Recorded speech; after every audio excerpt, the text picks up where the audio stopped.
हमारी female lead Xiao से, जो कि डरी सहमी भी जमीन पे गिरी हुई थी और उसके हाथों को भी बांधा हुआ था। शियाओ के चेहरे पे उदासी साफ दिख रही थी क्योंकि अभी उसकी बोली लग रही थी और उसे बेचा जा रहा था। पर तभी हमारे मेन लीड हान शेन की नजर याओ पे पड़ती है और याओ के चेहरे से उसकी नजर हट ही नहीं पाती। यहाँ तक कि याओ को देखते ही वहाँ पे बैठे सभी लोग याओ की बोली लगाने के लिए बहुत ज्यादा एक्साइटेड हो जाते हैं। तभी शेन का असिस्टेंट उसे बोलता है कि बॉस, 2 महीने पहले याओ के फादर की कंपनी बैंकरप्ट हो गई थी। इसी वजह से याओ के फादर एक बिल्डिंग से कूद करके इस दुनिया से चले गए। अपने हस्बैंड को इस तरह से खो देने की वजह से याओ की मदर मेंटली इल हो गई और याओ भी 2 महीने से मिसिंग थी। मुझे नहीं पता था कि याओ यहाँ पे मिलेगी और याओ की फैमिली को बर्बाद करने के पीछे भी शायद फैंग फैमिली का हाथ है। फिर हम फ्लैशबैक में देखते हैं कि शेंग यहाँ पे एक नेकलेस के ऑक्शन में आया था जो कि उसकी फैमिली का था। एक्चुअली फैंग फैमिली ने शेन की फैमिली को बैंकरप्ट करके उनका एक्सीडेंट करवा दिया था और जब ये एक्सीडेंट हुआ फैंग के लोग एक पेन ड्राइव जिसमें की सारे प्रूफ थे और शेंग की फैमिली का नेकलेस लेके चले गए थे। अब सीन प्रेजेंट में आता है और हम देखते हैं कि शेन इस ऑक्शन में शेंग अपनी मॉम का नेकलेस वापस लेने के लिए आया था, पर किस्मत को तो कुछ और ही मंजूर था। फिर शेंग का सेक्रेटरी उसे बताता है कि बॉस, आपकी फैमिली की बर्बादी के पीछे शायद याओ की फैमिली का भी हाथ हो सकता है और शायद याओ आपके एनिमी की डॉटर है। आगे वो बोलता है कि किस्मत का खेल तो देखो, आज याओ का 18th बर्थडे है और वो किस हालत में है। तभी हम देखते हैं कि शेन की आंखों में याओ को देखने के बाद याओ के लिए एक अलग सा पागलपन आ जाता है। तभी याओ की बोली भी शुरू हो जाती है। तरह तरह के लोग उसे खरीदने के लिए अपने अपने दाम लगाते हैं। फिर शेन याओ के लिए उन सबसे ज्यादा प्राइस लगाता है और बोलता है 100 मिलियन, पर तभी वहाँ पे एक और पर्सन बोलता है 200 मिलियन। फिर आगे शेंग, जो कि अब याओ को किसी भी कीमत पे पाना चाहता था, वो उसके लिए बोलता है 300 मिलियन और किसी में भी हिम्मत नहीं होती कि वो याओ के लिए इससे ज्यादा प्राइस लगा सके और वहाँ पे सभी चुप हो जाते हैं। फिर याओ भी शेन की तरफ देख रही होती है और उसकी आंखों में आंसू होते हैं, ये सोच करके कि पता नहीं अब उसके साथ क्या होने वाला है। फिर सीन शिफ्ट होता है और हम देखते हैं कि याओ एक रूम में थी जहाँ पे तरह तरह का सामान पड़ा हुआ था। याओ की आंखों को बंद करके उसे एक चेयर से बांधा हुआ था। फिर हम देखते हैं शेन को, जो कि याओ की आंखों से पट्टी हटाता है। याओ शेन को देख करके उससे घबराते हुए और डरते हुए बोलती है कि प्लीज मुझे यहाँ से जाने दो, मैं तुम्हारी सारी बातें मानने के लिए तैयार हूँ, तुम्हें जितने पैसे चाहिए तुम मुझे बताओ। पर तभी शेन याओ का चिन्ह पकड़ता है और याओ के करीब आकर के उसको उसके नाम से बुलाता है। शेन के मुंह से अपना नाम सुनने के बाद याओ शॉक्ड हो जाती है और उससे पूछती है कि तुम्हें मेरा नाम कैसे पता, क्या तुम मुझे जानते हो? फिर शेंग उसे बोलता है कि उससे तुम्हें क्या फर्क पड़ता है, मैंने तुम्हारे ऊपर 300 मिलियन खर्च किया है। ये सुनने के बाद याओ शेन से घबराते हुए बोलती है कि मैं तुम्हें तुम्हारे सारे पैसे वापस कर दूंगी। फिर शेन याओ से बोलता है कि तुम्हारी कंपनी 2 महीने पहले ही बैंकरप्ट हो गई है और तुम कुछ देर पहले ही एक ऑक्शन में थी। उन्होंने तुमको तुम्हारे फादर के लोन के बदले किडनैप कर लिया था और वहाँ से तुमको मैं बचा के लाया हूँ, इसलिए अब से तुम मेरी हो। ये कहने के बाद शेन याओ के करीब आने लगता है और याओ भी अपनी किस्मत को अपना करके घबराते हुए अपनी आंखें बंद कर लेती है। पर शेन याओ को कुछ नहीं करता, वो याओ का हाथ खोल देता है और याओ को उठा करके बेड पे पटक देता है। फिर शेन अपने बटन खोल रहा होता है और शेन का ध्यान याओ पे नहीं होता। मौका देखते ही याओ भी शेन पे अटैक करने का सोचती है और अपनी हेयर पिन निकाल करके शेन की तरफ बढ़ती है। तभी शेन उससे पूछते है कि क्या तुमने पहले कभी किसी पे अटैक किया है? याओ घबराने लगती है, पर तभी शेन अपने बेल्ट से याओ का हाथ बांध देता है और उसे बेड पे गिरा देता है। फिर शेन याओ के करीब जाता है और अपने हाथों से उसकी कमर पकड़ के बोलता है कि अगर तुमने यहाँ पे अटैक किया तो लोगों को ज्यादा फर्क नहीं पड़ेगा। फिर वो धीरे धीरे अपना हाथ ऊपर लाता है और शेन से बोलता है कि इस जगह पे अगर तुमने अटैक किया, इस जगह पे लोगों को थोड़ा ज्यादा डैमेज होगा। फिर शेन अपने हाथों से याओ की गर्दन पकड़ता है और उसे बोलता है कि इस जगह पे लोगों का खेल ही Stop doing this.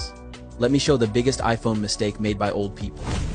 Number 1 is deleting photos manually. खत्म हो जाएगा। पर तभी याओ उससे घबराते हुए बोलने लगती है कि प्लीज मुझे माफ कर दो, मैं आपसे ऐसा कुछ नहीं करूंगी। फिर शेन याओ से बोलते है कि तुम इस तरह से मेरा पेशेंस टेस्ट मत करो, मुझे डर है कि कहीं मैं तुमको हर्ट ना कर दूं। शेन भूल जाता है कि उसका ब्लूटूथ ऑन था और इसलिए उसका सेक्रेटरी उसे बोलता है कि बॉस, अभी मैं एक अंडर एज हूँ, मैं इस तरह की बातें नहीं सुन सकता। शेन एम्बेरसमेंट में अपना ब्लूटूथ निकाल करके फेंक देता है और याओ के करीब आता है, उससे बोलता है कि प्लीज मेरे साथ कोऑपरेट करो और ऐसा दिखाओ कि तुम बहुत ज्यादा स्ट्रगल कर रही हो। याओ को तो कुछ समझ ही नहीं आता और शेन उससे दूर होता है। याओ कुछ समझ पाती या उससे कुछ बोलती, उससे पहले शेन उसे चुप रहने का इशारा करता है और बोलता है कि और जोर से चिल्लाओ। याओ शेन की बात मान करके चिल्लाने की एक्टिंग करती है और देखती है कि शेन वहाँ पे छुपे हुए सारे माइक्स को ढूंढता है और उनको पानी में फेंक देता है। फिर याओ शेन के करीब जाती है और उसे बोलती है कि मेरे को कब तक ऐसे चिल्लाना पड़ेगा। शेन याओ से बोलते है कि 2 घंटे तक ऐसे चिल्लाती रहो क्योंकि मैं काफी ज्यादा लॉन्ग लास्टिंग हूँ। फिर शेन याओ से बोलते है कि तुमने जो पानी पिया था उसमें मेडिसिन था। फिर वो याओ को पकड़ के बाथरूम ले जाता है। फिर वो याओ को अपने हाथों से इशारा देने लगता है और उससे पूछते है कि क्या अब तुम्हारे ऊपर मेडिसिन का असर कम हुआ? शेन से बचने के लिए याओ उसे हक करती है और बोलती है कि मुझे बहुत ज्यादा ठंड लग रही है। पर तभी शेन उसे बैक हक करके उसके दोनों हाथ पकड़ लेता है। फिर वो याओ से बोलते है कि अगर कोई लड़की मेरे साथ हो और उसकी बॉडी पे एक भी निशान ना हो, इसका मतलब मैं यूजलेस हूँ, और जानबूझ करके उसके गर्दन पे अपनी उंगलियों से निशान बना देता है। तभी याओ भी उसके हाथों पे काट लेती है और वहाँ से भाग जाती है। याओ के जाने के बाद शेन शार लेता है और शार लेने के बाद वो बाहर आता है तो देखता है कि याओ उसके लिए पानी लेके खड़ी थी। शेन याओ के हाथों से वो पानी लेके पीता है और पानी पीने के बाद शेन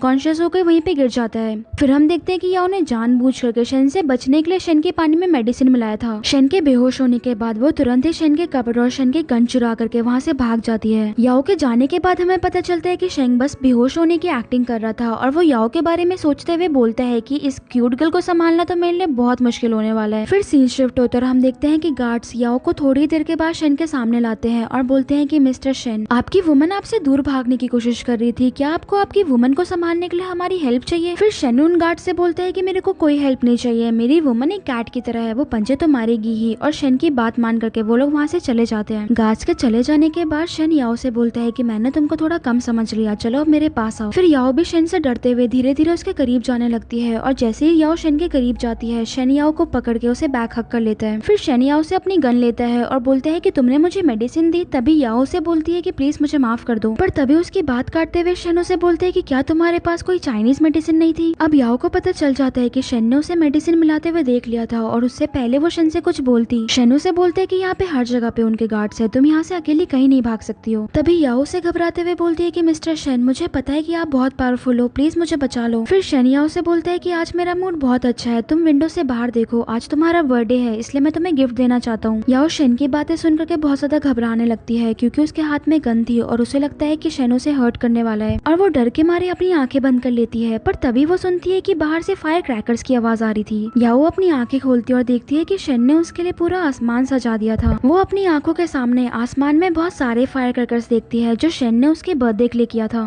पर तभी शन के ब्लूटूथ से आवाज आती है कि बॉस सब कुछ रेडी है और शन याओ से बोलता है कि क्या तुम रेडी हो? याओ शन की बात समझ ही नहीं पाती और उससे पहले वो कुछ बोलती वहाँ पे एक ब्लास्ट हो जाता है। ब्लास्ट के वक्त शन अपनी परवाह ना करते हुए याओ को अपने आप से पूरी तरह से कवर कर लेता है। फिर हम देखते हैं कि ब्लास्ट की वजह से वो विंडो टूट जाती है और शन याओ को अपनी गोद में उठा करके एक रोप का सहारा लेकर के पास ही के बिल्डिंग में चला जाता है। फिर वो याओ को अपनी गोद में उठा करके अपनी कार में लेके आता है और फाइनली वो दोनों उस जगह से भाग गए थे। अब याओ आजाद थी। फिर याओ की नजर शन पे जाती है और वो देखती है कि शन को बहुत ज्यादा चोट लगी हुई है। आगे हम देखते हैं कि याओ अपनी उंगलियों से शन की चोटों को छूती है और उससे पूछती है कि तुम्हें काफी चोट लगी हुई है, क्या तुम्हें दर्द हो रहा है? शन याओ की बात सुन करके हंसने लगता है। आखिर वो एक माफिया था और उसके लिए इतनी चोट लगना तो एक आम बात थी। आगे वो याओ से बोलते है कि मैं एकदम ठीक हूँ। फिर याओ से बताती है कि मेरे पास रहने के लिए कोई जगह नहीं है, इनफेक्ट मेरे पास तो अब कुछ पैसे भी नहीं है। तभी शन से बोलता है कि तुम्हारी 1 घंटे बाद फ्लाइट है और तुम घबराओ मत, ऑक्शन के पैसों से उन्होंने तुम्हारे फादर का लोन कवर कर लिया था, अब वो तुम्हारा पीछा नहीं करेंगे और अगर चांसेस हैं तब भी मैंने सब कुछ संभाल लिया है, उनकी नजरों में तुम उसी फायर में मर चुकी हो। आगे शन याओ को उसका फोन और कुछ पैसे देता है। फिर वो याओ से बोलता है कि इतने पैसे तुम्हारे कॉलेज और उसके बाद के लाइफ के लिए काफी होंगे। तभी याओ शन की तरफ देखती है और बोलती है कि तुम मेरी इतनी हेल्प क्यों कर रहे हो, मैं तो तुम्हें जानती भी नहीं हूँ। पर याओ को तो क्या ही पता था कि शन को अब उससे प्यार हो गया और अब वो उसको प्रोटेक्ट करना चाहता है। शन बस याओ को प्यार से देख रहा होता है और उसका कोई जवाब नहीं देता। फिर हम देखते हैं कि शन याओ को जाने के लिए बोलता है। याओ थोड़ा आगे जाती है और उसे महसूस होता है कि जो उसने शन से वेपन चुराया था वो अब उसके पास नहीं था। याओ रुकती है और शन की तरफ मुड़ती है। तभी शन उसे अपना वेपन दिखा करके बोलता है कि ये कोई बच्चों की खेलने की चीज नहीं है और उसे वहाँ से जाने के लिए बोलता है। शन की बात मान करके याओ वहाँ से चली जाती है। फिर हम 1 साल बाद देखते हैं कि याओ अपने कॉलेज में होती है और कॉलेज के कुछ लोग याओ के फैमिली बैकग्राउंड को लेकर के उसको उल्टा सीधा सुना रहे होते हैं। उनकी बातें सुनने के बाद याओ बेचारी को अपनी पुरानी बातें याद आ जाती है और वो एकदम उदास हो जाती है। और तभी वहाँ पे एक सीनियर आता है जो गुस्से में याओ के क्लासमेट्स को उसे बुली करने से मना करता है। फिर सभी स्टूडेंट्स वहाँ से याओ को अकेला छोड़कर चले जाते हैं। याओ भी वहाँ से जा ही रही होती है पर सीनियर उसे बीच में रोक लेता है और उससे बोलता है कि क्या तुम क्लासेस के बाद मेरे साथ घूमना पसंद करोगी? याओ सीनियर को आज हेल्प करने के लिए थैंक्स बोलती है पर वो उसके साथ घूमने के लिए मना कर देती है और अपनी फ्रेंड का बहाना बना के वहाँ से चली जाती है। याओ उसको रिजेक्ट करके वहाँ से चली जाती है और याओ के जाने के बाद वो सीनियर गुस्से में याओ को देख रहा होता है और सोचता है कि आज उसने जितनी भी अच्छे होने की एक्टिंग की सब बर्बाद हो गई। बाहर आने के बाद याओ की फ्रेंड उससे बोलती है कि सीनियर हैंडसम और रिच है, तुम उसके साथ चली क्यों नहीं जाती? याओ अपनी लाइफ की फिर से नई शुरुआत करने का सोचती तो है पर उसका पास्ट उसका पीछा नहीं छोड़ता और वो अपनी फ्रेंड से बोलती है मेरे डैड की कंपनी की फ्रॉड की वजह से वो इस दुनिया से चले गए, यहाँ तक कि मेरी पूरी फैमिली बर्बाद हो गई और उनके जाने के बाद भी लोग उन्हीं को ब्लेम करते हैं। आगे याओ बोलती है कि अब मैं अपने डैड की सच्चाई सारी दुनिया के सामने लेके आऊंगी। ये जानने के बाद शाओ की फ्रेंड को उसकी बहुत फिक्र होने लगती है और वो उसे बोलती है कि तुम जिन लोगों से लड़ने जा रही हो वो लोग बहुत खतरनाक है, प्लीज अपना ध्यान रखना। फिर सीन शिफ्ट होता है और हम देखते हैं कि याओ अपने घर आती है। शन वहाँ पे पहले से ही छुप करके उसका इंतजार कर रहा होता है। जुली शेंग पिछले 1 साल से याओ को ऐसे ही छुप करके प्रोटेक्ट करता आया और याओ को इस बारे में कुछ पता भी नहीं होता। शन को याओ की बहुत ज्यादा परवाह थी और उसे डर था कि वो लोग कहीं फिर से याओ के पीछे ना आए, इसलिए वो चुपचाप एक शेडो की तरह याओ को प्रोटेक्ट करता आया था। और आज भी शन दूर खड़ा होकर के याओ को चुपचाप प्यार से देख ही रहा होता है पर तभी वो देखता है कि याओ पे कोई अटैक करने वाला है। शेन उसका ध्यान भटकाता है और याओ को तो इस बारे में पता भी नहीं चलता क्योंकि वो म्यूजिक सुन रही होती है। अटैकर याओ को छोड़ करके शेन पे अटैक करने आता है, पर शेन जो कि एक माफिया बॉस था उसके लिए तो एक आम बात थी। वो तुरंत उस अटैकर को हरा देता है और उसे पनिश करता है। फिर हम देखते हैं कि शेन पूरी रात याओ के गेट के बाहर ही खड़ा होता है और उसको प्रोटेक्ट करता है। सुबह होने के बाद जब शेन को लगता है कि याओ अब सेफ है तो वो वहाँ से चला जाता है। याओ भी उसकी कार को जाते हुए देख लेती है, पर याओ को अभी इस बारे में कुछ पता नहीं होता। फिर सीन शिफ्ट होता है, हम देखते हैं कि शेन अपने कसिनो में एक फूबोंग नाम के बंदे के साथ कुछ डील कर रहा होता है। एक्चुअली फूबोंग फेंग का पर्सन होता है और शेन को उसके बारे में पता होता है, इसलिए वो फेंग तक पहुंचने के लिए फूबोंग को टारगेट करता है। तभी वहाँ पे एक पर्सन आता है और वो फूबोंग से बोलता है कि जो फ्लावर गर्ल आपने ऑर्डर की थी वो आ गई है। तभी शेन अपनी आंखों के सामने याओ को देखता है और उसे देख करके वो पूरी तरह से हैरान हो जाता है। याओ की नजर शेन की तरफ नहीं जाती और वो सीधा फूबॉय के सामने आकर के बोलती है कि मेरा नाम वेवे है। यहाँ पे याओ भी अपनी आइडेंटिटी बदल करके जानबूझ करके फूबॉय के पास आई थी क्योंकि उसे उसके डैड के बारे में पता लगाना था, पर उसको कोई आइडिया नहीं था कि ये शेन का कसिनो है और उधर शेन भी होगा। याओ को देखने के बाद फूबॉय बहुत ज्यादा एक्साइटेड हो जाता है और उसे अपने पास बुलाता है। याओ भी जानबूझ करके उसकी गोद में बैठ जाती है और चालाकी से उसकी पॉकेट में माइक डाल देती है। शेन हैरानी से याओ की तरफ देख रहा होता है और अभी उसके गुस्से का कोई ठिकाना नहीं होता। शेन बहुत ज्यादा जेलस हो जाता है और गुस्से में फूबॉय के साथ डील करता है कि आज रात को जो भी इस गेम को जीता याओ उसकी हो जाएगी। फिर हम देखते हैं कि शेंग याओ के लिए वो गेम जीत लेता है और फूबॉय भी याओ को शेंग के पास जाने के लिए बोलता है। तभी याओ शेंग की तरफ देखते है और पूरी तरह से शॉक्ड हो जाती है। उसे यकीन नहीं होता कि वो फिर से शेंग से टकरा गई, पर उस बेचारी को क्या ही पता था कि शेंग कभी भी उससे दूर नहीं गया था। याओ बाहर जाने का बहाना बनाती है और वहाँ से चली जाती है। शेन भी याओ के पीछे पीछे आता है और मौका देखते ही वो याओ को एक किनारे पे ले जाता है। फिर वो उसे गुस्से में बोलता है कि मैंने तुम्हारे यहाँ पे होने की उम्मीद नहीं की थी। याओ भी उसे धक्का दे करके खुद से दूर करने की कोशिश करती है, पर तभी शेन उसके दोनों हाथों को पकड़ लेता है और उसके करीब आकर के बोलता है कि मैंने तुम्हें कॉलेज जाने के लिए पैसे दिए थे, क्या वो तुम्हारे लिए कम पड़ गए? जो तुमको ये सब करना पड़ रहा है, तुम्हें मैंने इतने पैसे दिए थे कि तुम 4 साल आराम से रह सको और अभी तो 1 ही साल हुआ है। या उसे सच्चाई ना बताते हुए उससे झूठ बोलती है और बताती है कि यहाँ पे वो और ज्यादा पैसे कमाने के लिए आई है ताकि वो अपनी लाइफ लग्जरी में जी सके। याओ की ये बात सुनने के बाद शेन का गुस्सा आउट ऑफ कंट्रोल हो जाता है और वो गुस्से में दीवार पे एक पंच मारता है। फिर वो याओ से बोलता है कि मैंने तुम्हारे साथ प्यार से बिहेव किया, इसलिए शायद तुम्हें लगता है कि मैं एक अच्छा इंसान हूँ। या उससे पहले कुछ बोल या कर पाती वो याओ को जबरदस्ती अपने गोद में उठा लेता है। फिर वो अपने रूम में ले जाकर के याओ को अपने बेड पे गिरा देता है और उसके करीब आता है। फिर वो याओ की कमर पकड़ के उसे अपने करीब करता है और याओ के गुस्से में ड्रेस उतारने ही वाला होता है, पर तभी याओ उसे घबराते हुए बोलती है रुको, मैं तुम्हें सब कुछ बताने के लिए तैयार हूँ। और वो उसे बोलती है कि मैं इधर अपने फादर के बारे में सच जानने के लिए आई हूँ क्योंकि मुझे यकीन नहीं होता कि मेरी पूरी फैमिली एक ही दिन में बर्बाद हो गई। मुझे लगता है कि इसके पीछे किसी और का हाथ है। तभी शेंग उससे पूछते है कि तुम्हें फूबॉय पे शक है? बोलती है कि मुझे इस बारे में नहीं पता, पर मैंने उसको अपने डैड के साथ बात करते हुए देखा था और उस दिन के बाद से ये प्रॉब्लम शुरू हो गई थी। याओ की बातें सुनने के बाद शन याओ पे गुस्सा दिखाता है और उसे डांटते हुए बोलते हैं कि तुम्हें इन सब चीजों में पढ़ने की जरूरत नहीं है लिटिल गर्ल, तुम्हारी फैमिली भी पावरलेस थी और तुम भी पावरलेस हो, तुम्हें पता भी है कि ये सब कितना खतरनाक है। पर तभी अचानक से याओ का बिहेवियर बदल जाता है और वो शन के करीब आने की कोशिश करती है। ये देख करके शन को उस पर शक होता है और वो उससे पूछता है कि क्या तुम्हें बाहर किसी ने कुछ खिलाया था? याओ उसे बताती है कि बाहर मुझे किसी ने वाइन दी थी और शन समझ जाता है कि किसी ने याओ की ड्रिंक में मेडिसिन मिलाई थी, जिसकी वजह से याओ भी होश में नहीं है और उसे बहुत ज्यादा हॉट फील हो रहा है। पर वो याओ का फायदा उठाने के बजाय उसे अपनी गोद में उठा लेता है और वो उसे ठंडे पानी वाले टब में ले जाकर के बिठा देता है। फिर वो याओ से पूछता है कि क्या अभी तुम्हें ठीक महसूस हो रहा है? फिर सीन शिफ्ट होता है और हम देखते हैं कि शेंग बाहर बैठा होता है और याओ उसके पास आती है। याओ देखती है कि शेंग के हाथों में काफी चोट लगी हुई थी, इसीलिए वो शेंग के पास बैठ करके उसे मेडिसिन लगाने लगती है और उससे पूछती है कि तुम्हें ये चोट कैसे लगी? शेन मन में सोचता है कि इस लिटिल गर्ल को तो कोई आइडिया भी नहीं है कि ये मेरे लिए कितनी ज्यादा इंपॉर्टेंट है। एक्चुअली शेन को वो चोट तब लगी थी जब वो याओ को उसके घर के बाहर प्रोटेक्ट कर रहा होता है और याओ को तो इस बारे में कुछ पता भी नहीं होता, पर शेन उसे बोलते है कि तुम्हारी वजह से नहीं है, इसलिए तुम्हें इस बारे में सोचने की कोई जरूरत नहीं है। फिर याओ से बोलती है कि आखिर तुम करते क्या हो, तुम इस जगह पे क्या कर रहे हो? पर शेन तो याओ से झूठ बोलता है और उसे बताता है कि वो एक सिक्योरिटी कंपनी में काम करता है और इधर उसे उस कसिनो के ओनर ने हायर किया था ताकि वो कसिनो के अंदर सारी गलत एक्टिविटीज के बारे में जान सके। ये सुनने के बाद याओ की आंखों में एक उम्मीद आ जाती है और वो शेन से बोलती है कि क्या तुम मेरे फादर के बारे में प्लीज पता लगाओगे, मैं तुमको हायर करना चाहती हूँ। पर तभी शेन याओ की गर्दन पकड़ के उसे अपने करीब लाता है और उसे गुस्से में बोलता है कि क्या अभी तक तुम्हें अपना सबक नहीं मिला? ये दुनिया बहुत ज्यादा डेंजरस है, तुम जैसी लिटिल गर्ल तो इस डेंजरस दुनिया में सर्वाइव भी नहीं कर पाएगी। पर तभी याओ से बोलती है कि अब मुझे अपनी लाइफ से कोई फर्क नहीं पड़ता, मेरी लाइफ में तो अब वैसे भी जीने के लिए कुछ बचा नहीं है, बस मैं अपने फादर की सच्चाई सबके सामने लाना चाहती हूँ। शेन याओ से दूर होता है और उसकी हेल्प करने के लिए उसे मना कर देता है क्योंकि शेन नहीं चाहता कि याओ को किसी भी तरह का खतरा हो। शेन की बात सुनने के बाद याओ का दिल टूट जाता है और वो उदास होकर के वहाँ से चली जाती है। याओ के चले जाने के बाद शेन का सेक्रेटरी उसके पास आता है और उसे बोलता है कि बॉस, आपने उस लिटिल गर्ल को चीट किया, आपने उसे बताया कि आप सिक्योरिटी कंपनी में हो और आपने उसे नहीं बताया कि आप ब्लैक वाटर, इस वर्ल्ड की सबसे बड़ी हिडन ऑर्गेनाइजेशन के हेड हो। अंडरवर्ल्ड में लोग आपको किंग के नाम से जानते हैं। पर तभी शेंग उसे बोलते हैं कि तुम अपने काम से काम रखो और उसे यांग यांगलुई को बुलाने के लिए बोलता है। यांगलुई शेंग के लिए काम करती थी। यांगलुई को देख करके शेंग बहुत ज्यादा गुस्सा हो जाता है। वो गुस्से में वहाँ पे पड़ा हुआ ग्लास जमीन पे फेंकता है और यांगलुई से बोलते है कि तुम्हारी हिम्मत कैसे हुई, तुम्हारी वजह से आज वो लिटिल गर्ल मुसीबत में पड़ जाती, तुमने कब से गर्ल्स की ड्रिंक में मेडिसिन मिलाना शुरू कर दिया। शेंग को इतना गुस्से में देखने के बाद यांगलुई शेन के पास जाकर के अपने घुटने पे बैठ जाती है और घबराते हुए शेंग से माफी मांगने लगती है। फिर शेन उसे धमकी देते हुए बोलते है कि आज के बाद ऐसा कभी नहीं होना चाहिए और वो वहाँ से उसे जाने के लिए बोलता है। यांगलुई के जाने के बाद शेन का सेक्रेटरी उसे बताता है कि बॉस कल फू बियोंग एक पार्टी में जाने वाला है। अब से फू बियोंग के फोन में जितने भी मैसेज आएंगे हमें उसके बारे में पहले से ही पता होगा। हमने उसका फोन तो ट्रैक कर लिया पर उसने पहले ही अपना फोन क्लीन कर दिया था, इसीलिए हमें उसके पास से कुछ भी इम्पोर्टेंट नहीं मिला। ये बात जानने के बाद शेन को थोड़ा अजीब लगता है और वो समझ जाता है कि फू बियोंग कल अपने बॉस फेंग से मिलने वाला है। और इधर हम देखते हैं कि याओ ने जो फू बियोंग के पॉकेट में माइक छुपाया था उससे उसे पता चल जाता है कि कल फू बियोंग पार्टी में किसी से मिलने वाला है। फिर सीन शिफ्ट होता है और हम देखते हैं कि याओ जानबूझ करके फू बियोंग की पार्टी में आती है जहाँ पे शेंग पहले से ही होता है। याओ को वहाँ पे देखने के बाद शेन के चेहरे पे एक अलग सी स्माइल आ जाती है जिसे देख करके यांगलुई बहुत ज्यादा जेलस हो जाती है। यांगलुई सोचती है कि पहले मैंने कभी भी शेन के चेहरे पे किसी के लिए भी स्माइल नहीं देखी, आखिर ये वुमन है कौन। फिर सीन शिफ्ट होता है और हम देखते हैं कि फू बियोंग मिस्ट्री मैन फेंग से मिलता है। वो लोग आपस में बात कर रहे होते हैं। आगे फेंग फू बियोंग से बोलता है कि याओ के डैड मिस्टर सी जिंग चैन हमारे खिलाफ थे और उनके वजह से हमें काफी नुकसान हुआ, इसीलिए हमें मिस्टर सी जिंग चैन को रास्ते से हटाना पड़ा। और इधर याओ भी उनकी बातें चुपचाप से सुन रही होती है। अपने डैड के बारे में जान करके उसे बहुत बड़ा सदमा लगता है और वो अनजाने में गलती कर बैठती है जिससे फू बियोंग को लगता है कि कोई उनकी बात चुपके से सुन रहा है। फू बियोंग जानने के लिए आवाज लगाता है पर तब तक शेंग याओ को बचा करके वहाँ से ले जाता है। फिर हम देखते हैं कि फेंग याओ को अपने साथ लाता है और उसे दीवार के सहारे टिका देता है। फिर वो याओ के करीब आकर के उसे बोलता है कि आज मुझे तुम्हें यहाँ पे देख करके बिल्कुल भी हैरानी नहीं हो रही। याओ शेन का कुछ जवाब नहीं देती और वहाँ से जाने की कोशिश करती है पर शेन उसे जबरदस्ती रोक लेता है। फिर वो अपने हाथों से याओ के दोनों हाथों को पकड़ लेता है और उसके करीब जाकर के उसे बोलता है फू बियोंग आज यहाँ पे है, तुम्हें इस बारे में कैसे पता था। पर तभी वहाँ पे यांगलुई आ जाती है और वो शेंग को बोलती है कि जोकर ने अपना काम खत्म कर दिया, वो जल्दी यहाँ पे आता होगा। जोकर एक्चुअली शेंग के सेक्रेटरी का कोड नेम होता है। याओ को तो इस वक्त कुछ समझ में ही नहीं आ रहा होता है पर तभी शेंग उसके चेहरे को कवर करने के लिए उसे एक मास्क पहना देता है। फिर शेंग अपनी पास ही पड़ी हुई जैकेट से याओ को कवर करता है और उसे बोलता है कि मेरे साथ रहना एक गुड गर्ल की तरह। फिर हम देखते हैं कि शेन का सेक्रेटरी जोकर फू बियोंग को बांध करके शेन के पास लेकर के आता है और शेन उसे धमकाते हुए बोलता है कि मेरे को फेंग के बारे में सारी इन्फॉर्मेशन दो वरना आज मैं तुम्हारा खेल खत्म कर दूंगा। और वो अपने सेक्रेटरी को बोल करके फू बियोंग को पनिश करने ही वाला होता है पर तभी फू बियोंग डर करके शेन को सब कुछ बताने के लिए तैयार हो जाता है। फू बियोंग शेन के सामने डरते हुए बोलता है कि कभी मैंने लीडर का चेहरा नहीं देखा, मैं बस एक एजेंट हूँ, मेरा काम तो बस उन तक रिच लोगों को पहुँचाना है। आगे शेन उससे पूछता है कि शी जिंग चैन यानी कि याओ के डैड की डेथ कैसे हुई थी। ये सुनने के बाद याओ थोड़ा नर्वस हो जाती है और वो शेन का हाथ पकड़ लेती है। तभी फू बियोंग उसे बताता है। फू बियोंग उसे घबराते हुए बोलता है कि जी जिंग चैन पहले उनका टारगेट था। आगे शेन गुस्से में फू बियोंग के पास जाता है और उसके कान के पास आकर के अपनी फैमिली के बारे में पूछता है। फू बियोंग उसे बोलता है कि मैंने 2 साल पहले ज्वाइन किया, मुझे इस बारे में कुछ नहीं पता। ये सुनने के बाद शेन अपने सेक्रेटरी को फू बियोंग को दूर ले जाकर के पनिश करने के लिए बोलता है। आगे हम देखते हैं कि याओ घबराते हुए शेंग से पूछते है कि अब तुम फू बियोंग के साथ क्या करोगे। शेंग को भी थोड़ी मस्ती सूझती है और वो याओ को डराने के लिए बोलता है कि अब वो फू बियोंग को बहुत बुरी तरह से पनिश करेगा। आगे शेन याओ को और ज्यादा डराने की कोशिश करता है और उसके करीब आता है। याओ भी शेन से डर करके उससे दूर जा रही होती है। अचानक याओ कोने में आ जाती है और गिरने वाली होती है पर तभी शेन उसे पकड़ लेता है और गिरने से बचा लेता है। फिर शेन मुस्कुराते हुए याओ से बोलते है कि मैं ऐसा कुछ भी नहीं करूंगा, मैं उसको पुलिस के हवाले कर दूंगा, मैं बस तुमसे मजाक कर रहा था। फिर वो याओ के सर पे प्यार से टपली मारते हुए उसे बोलते है कि तुम मेरे बारे में आखिर क्या समझती हो। फिर याओ शेन से बोलती है कि तुमने अभी सुना ना, मेरे फादर बेकसूर थे, उनकी कोई भी गलती नहीं थी। मैं चाहती हूँ कि तुम मेरी हेल्प करो मेरे फादर की सच्चाई इस दुनिया के सामने लाने के लिए, मैं तुमको हायर करना चाहती हूँ। तभी शेन उसे बोलते है कि तुम्हें पता भी है कि मैं कितना ज्यादा एक्सपेंसिव हूँ लिटिल गर्ल, ये दुनिया बहुत ज्यादा डेंजरस है और तुम वैसे भी सबके सामने एक्सपोज हो चुकी हो। पर तभी याओ से बोलती है कि मैं तुम्हें अपनी पूरी लाइफ देने के लिए तैयार हूँ, अब से मेरी पूरी लाइफ तुम्हारी हो जाएगी और मेरा सब कुछ तुम्हारा हो जाएगा। ये सुनने के बाद शेन की नजर याओ के चेहरे पे टिक जाती है। शेन याओ को हैरानी से देख रहा होता है। शेन के मुंह से कुछ नहीं निकलता पर याओ के लिए उसकी आंखों में प्यार और केयर साफ दिख रही होती है। शेन याओ को कुछ जवाब दे पाता मगर उससे पहले यांगलुई बोलती है कि हमारे पास इतना टाइम नहीं है कि हम तुम्हारे घर की प्रॉब्लम सॉल्व करें। ये सुनने के बाद याओ वहाँ से उदास होकर के चुपचाप चली जाती है। फिर सीन शिफ्ट होकर हम देखते हैं कि याओ अपने फादर की सच्चाई बाहर लाने के लिए फू बियोंग के घर में घुसने की कोशिश करती है। याओ को पता चलता है कि फू बियोंग के जेल जाने के बाद अभी उसके घर में कोई भी नहीं है। याओ रात के अंधेरे में चुपके से फू बियोंग के घर के अंदर घुसती है और सीधा उसके हॉल में आ जाती है। वो जैसे ही रूम के अंदर आती है तो कोई उसे बोलता है कि मैं तुम्हारा ही इंतजार कर रहा था, कितनी देर लगा दी तुमने। ये सुनने के बाद डर के मारे याओ वहीं पे बैठ जाती है और डर के मारे उसकी आंखें भी बंद हो जाती है। फिर वो रिक्वेस्ट करने लगती है और बोलती है कि प्लीज मुझे जाने दो, मैं तो यहाँ पे गलती से आ गई थी। वहाँ पे शेन पहले से याओ का इंतजार कर रहा होता है और वो याओ के पास जाता है और डरते हुए धीरे से अपना हाथ अपने चेहरे से हटाती है और शेन की तरफ देखती है। शेन को देख करके उसके सांसों में सांस आती है और शेन उसके पास आकर के बैठ जाता है।